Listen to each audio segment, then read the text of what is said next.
the gamer extraordinaire, the man who's got a Ken Griffey Jr. hat on backward, T May. Always do. What up? How's it going? Not great. Well, it sucks. Got to be honest with you.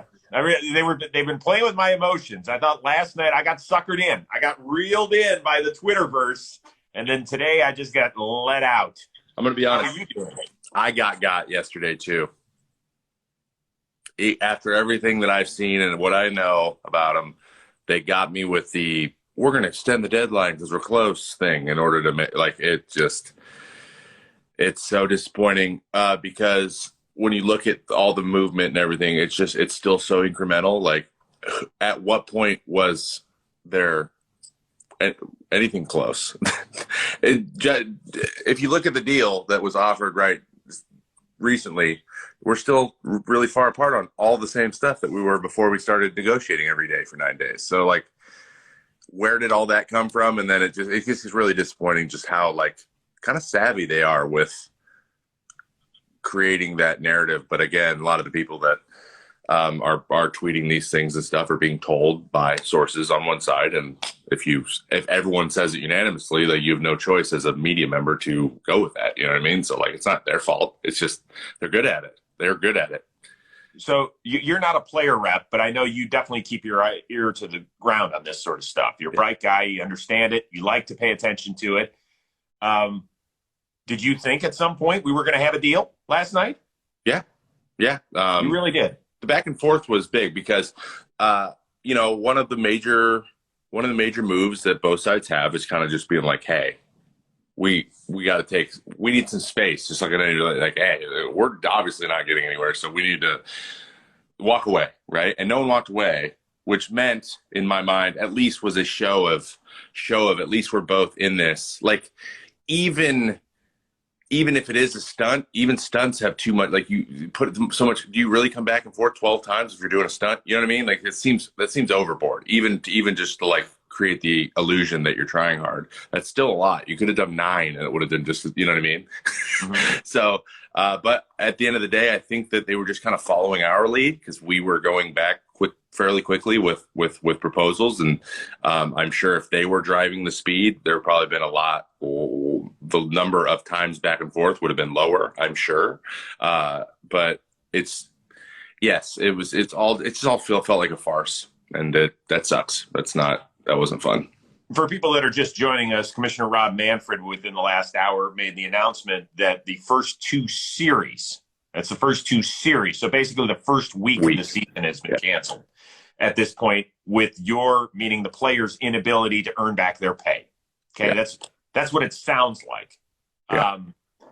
I suppose that could always change if things are, made rapid in some sort of next negotiation over the next few days. I don't know. The earliest they could negotiate is Thursday. It sounds like that probably won't happen either. With all that being said, when do you told us on the show you thought that there was a certain number of games in mind that the owners a certain faction of owners were willing to miss? Or what do you think that number is now? For some reason, I'm leaning towards I think there's something to look into the series thing. So canceling 2 series, not 1 series, for example, that the way that the first week you go on a road trip or you stay at home. So it's like basically they're going to go in increments of like a road trip / homestand kind of length, right? So what that tells me is that it could possibly be cancellations could possibly go week by week. And then if we think about that, where does that line up? A lot of, I know it's pretty common knowledge that many, especially smaller markets in the North. I know that, like, the Blue Jays are fine in April, but, like, even the New York teams are out. Everyone with an outdoor stadium, Detroit gets crushed in April because Cleveland gets crushed in April. Like, it's hard enough, right? But when it's all horrible weather there. So, like, it's just really sucks to play. And fans are like, you know what, we'll just wait till May to start going to games. So, like, a lot of teams don't make money in April. Lots of them. I would say over half probably do not make or really move the needle at all in April. And They don't have a huge opening day thing. Half the teams miss out on opening day anyways, like the real opening day of baseball, which is the biggest earner. Home openers are one thing, but like to be on the same day as everybody else, that's a big earner. And so even some of those teams might be missing that as well. That kind of softens the blow. So, I mean, I think the worst case is for them is losing an entire month, because then you start to eat in. Unfortunately, our worst case is missing any games, because we're paid salary. They have windfalls and their other businesses and all this other stuff. So like we're salaried employees. So if you don't play, you get nothing. We're 0 or 100. Like that's how our lives are. So the pressure is now on, they believe, mostly on us. I believe we just entered into the final phase. Is what I think happened, where they feel like this is the most pressure we can put on them. So how long that lasts, it could be really long or it could be really short, depending. But I think they're going to be looking for us to bend pretty hard when we start losing money. And I don't think they were going to come to a deal before they saw what that looked like. I think that's what happened. So what's your gut tell you? I mean, I would be shocked, to be honest with you, if we see a regular season major league pitch thrown before the second week of May. That I'd say that's I am a little bit more optimistic for like beginning of May. Okay. But that's totally plausible to me. I think the earliest is 2 weeks into or third week of April, earliest. And that is okay. Just because we need 4 weeks to get ready. Like we just do. So, and what that's going to look like, I don't even know if you're like, okay, spring starts in April, the Florida facility is not even, there's minor league teams playing, and that's when baseball gets going. It's super hot. Are we going to another COVID situation? We're just going to go to our cities and do a summer camp thing, or what are we? Now I'm starting to as you can imagine, shipping a car or figuring out where to live or anything. Just not even. I can't do any of that. But I would say I'm hoping that you are maybe a little bit pessimistic on the side. But there's really nothing to base it off of other than we've entered into another phase and they have benchmarks. I think just like this deadline was kind of like maybe we can get them to crack by then, but if we don't, we're going to go into the next phase, get them cracked. Right. Because it seems like that's what they're really trying to crack it. Like they really are. They're dug in. And that's terrifying, but at the same time, it's just very necessary to be the way we are, to also dig it. It's just necessary for the future. I can't judge everything based on social media. I think that's a silly way to go about life, because only 6% of the people in the country have Twitter and things of that nature. Mm-hmm. But it is a good idea to kind of gauge how fan bases feel about it. There's always going to be a certain sector of baseball fan that says, I'm never coming back. There's some people that just say, I'm hurt. And you can have whatever feelings you want. I mean, I'm going through the range of emotions. But you're a smart guy that has interest outside of this sport. What do you think of the long-term ramifications of today's decision? We are already struggling to turn over the fan base generations as it is, just by the nature of the game itself. As you can see by how the changes have been in the last 3 years, it's been in the spirit of trying to get younger people involved in the game. Unfortunately, the vice grip on paywalls and getting paid money up front for everything all the time is their only business strategy. And we see it right now in negotiations. They just need everything to be guaranteed that they're going to make lots of money, or it's just a no-go. And that is just not the way that the world works anymore in media. Media is changing. The way that people consume media is changing. Streaming services are one. I heard the thing about Peacock the other day and how they're trying to work on that and get streaming services to do baseball. I'm sure those blackouts will still be involved, though, I'm sure, because they make more money off the blackouts than vice versa. And so people hate blackouts. I totally do. It seems like the antithesis of trying to get people the product. Like, why would you make it super limited? But the people who are paying for those exclusive deals are paying a lot more than the people that are subscribing now. So I played baseball since I was 4. I have played professional baseball for 15 years. I'm almost 33 years old, and 29 of my years have been in pursuit of being a baseball player. And you don't do that unless you it's a love beyond anything else you've ever done in your life. And even I am getting why is this not fun? It's getting less fun to play. To you're out there and you're like, well, I don't know if the balls are going to change today or something. Like that is now bled in because we're chasing this other thing. So there's all these little things where the goalposts are changing and everything's changing, but not in a good way.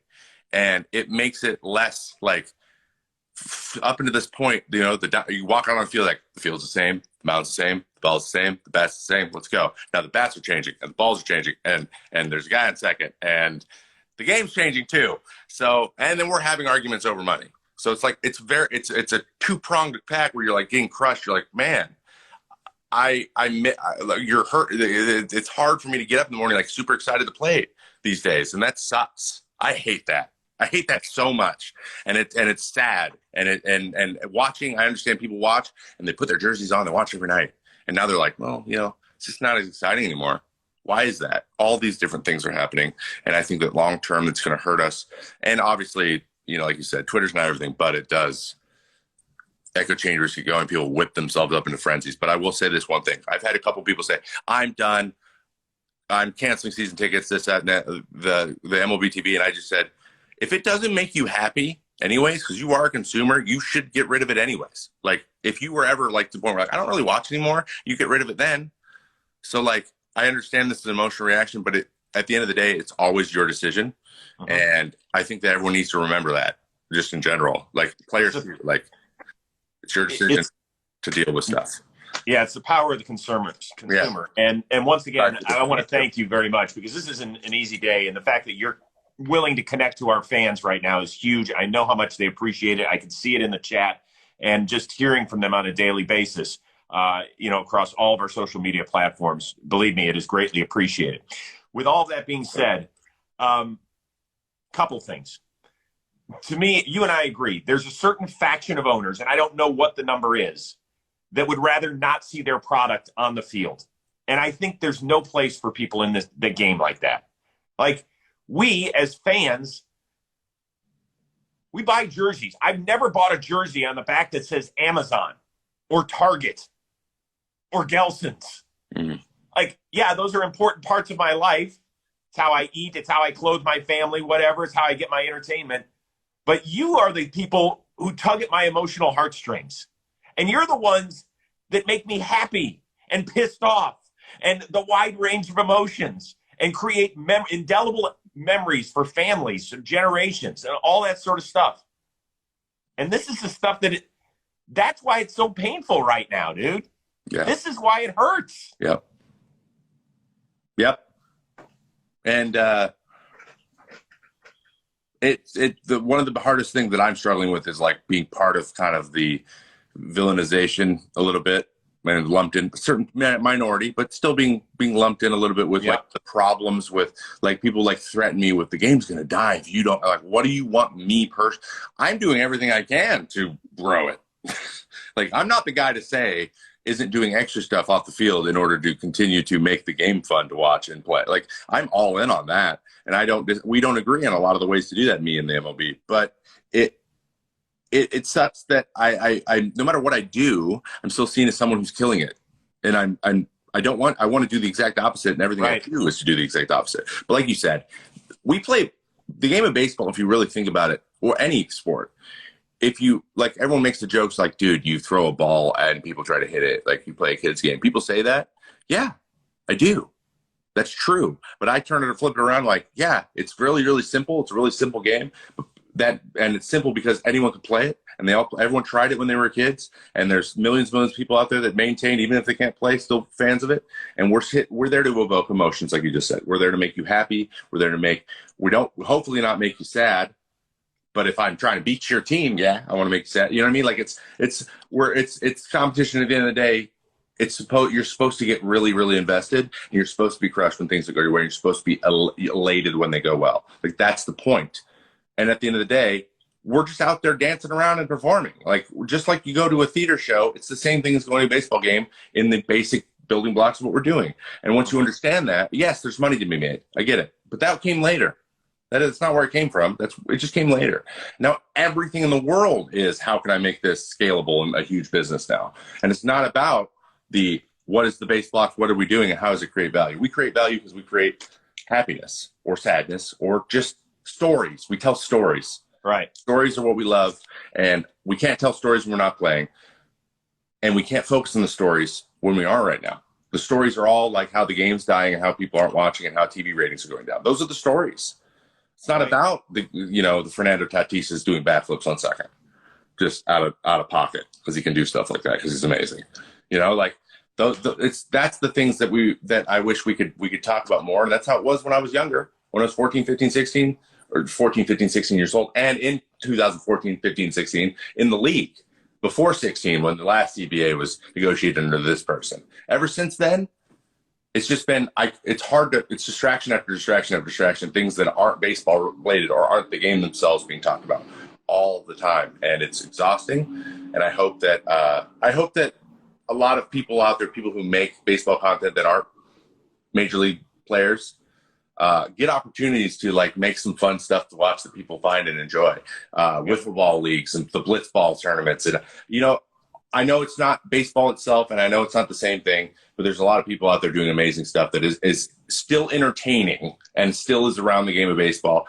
And if there is ever a silver lining, I hope those people get the attention that they deserve. And maybe they were overshadowed by the MLB. I don't know how many. Minor leaguers maybe are going to get more attention now. College baseball is getting a lot of attention now that it deserves because there's so many teams and it's really hard to watch them because they're not all televised. People are paying attention again. KBO the other year in COVID got a bunch of love from America that they never gotten before. So there are positives, but I think that overall we need to figure it out.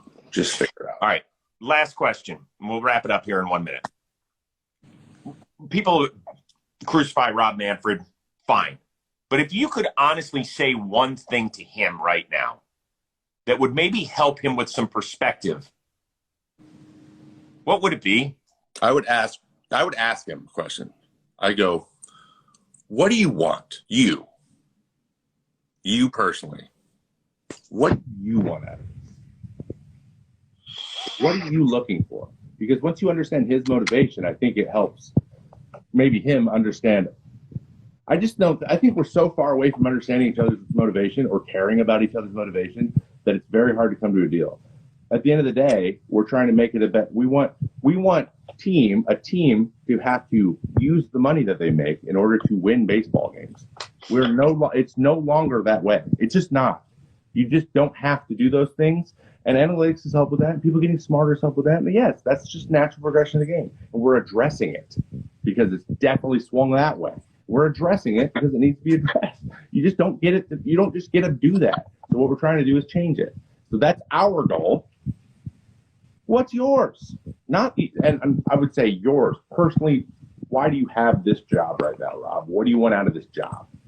That's what I would ask. Because that would help me, I think, have a human connection. Be like, now that I understand where you're coming from, I can figure out a way to present something to you that actually lands, as opposed to where you can get what you want. And I feel like that's missing. Or maybe he just refuses to say what it is truthfully, because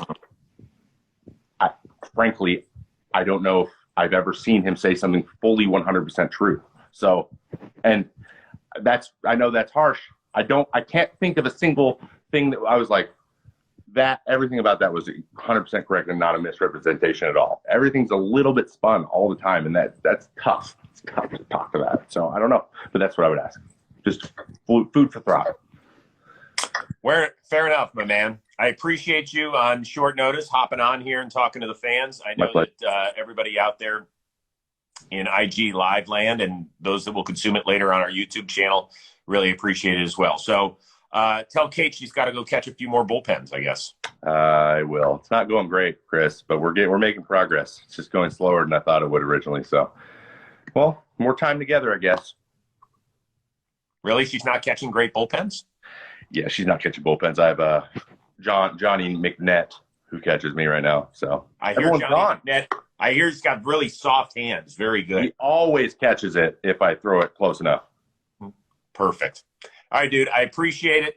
Tell everybody hi, and we'll check in sometime soon on the Rose rotation. Let's keep our fingers crossed. All right. Take it easy, guys. Thanks to everybody for tuning in. We appreciated this emergency edition of Baseball Today.